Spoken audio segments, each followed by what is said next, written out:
Hello everyone, and welcome back to Carl's Story Hour. Today, I'm going to be telling you a story from Nepal.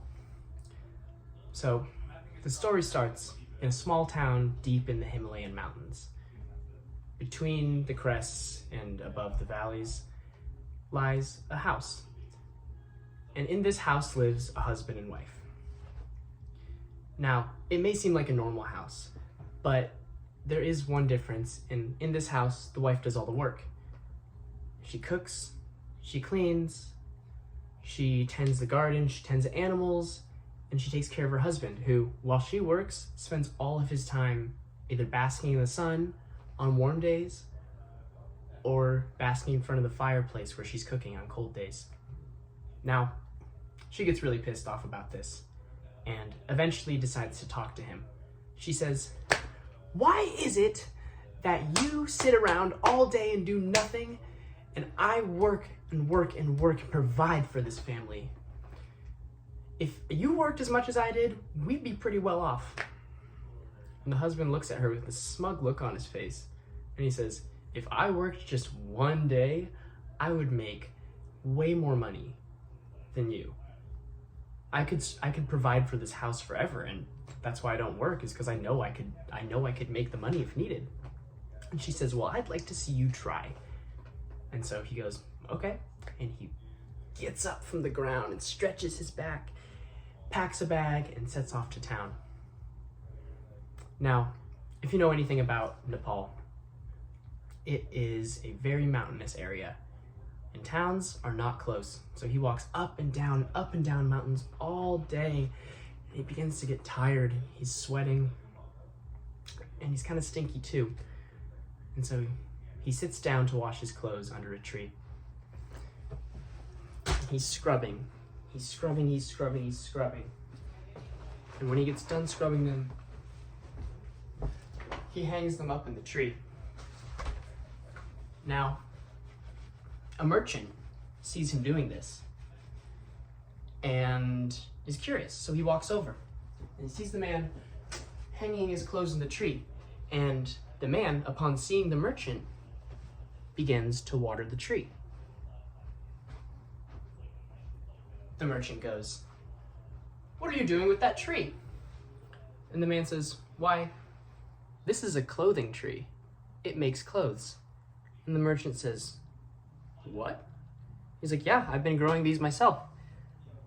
And the merchant says, or thinks to himself, "I could make some money off of this." And the man sees a glint in his eye and he says, "I'll sell it to you."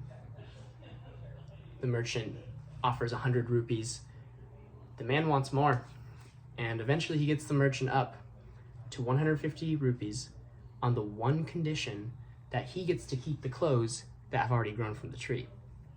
So they shake hands on the deal, and the man collects the clothes from the tree and continues moving on. So he's walking more, he's making it through the area, and he ends up running across a bear. This is a circus bear. And he thinks to himself of an idea that I don't think many of us would think of. But this man is a businessman. And so he takes the coins in his pocket, takes the bear, and puts the coin in the bear's rectum. All of the coins. And, oh, there's a lot of coins in there. And he begins walking with the bear. And he runs across another merchant. And he tells the merchant, "Hello, this is a bear that poops coins." The merchant, obviously, is in disbelief. This is ridiculous, a bear that poops coins? But lo and behold, the bear starts pooping coins. And the merchant is in awe. He thinks to himself, this could make me so much money. If I had a bear that produces money, I need to own this bear. And so he offers the man 300 rupees. And the man says, "I cannot for that amount. I'll need to be at least 100 more.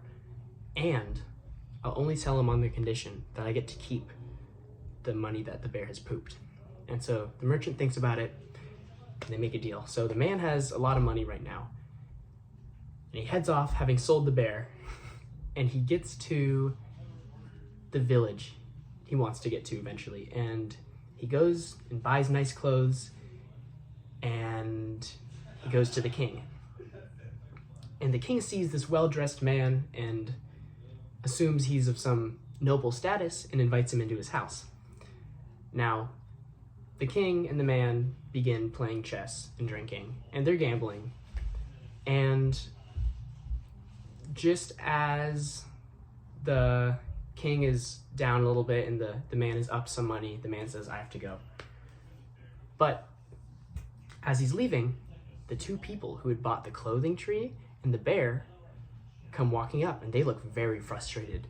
But they see him with the king, and they decide not to call him out in front of the king, because if they are wrong, they could be beheaded for doubting the king. And so, with tails in between their legs, they walk home.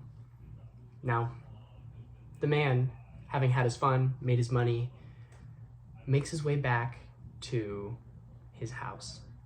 And he gets home just before the sun sets, and his wife sees him in new clothes.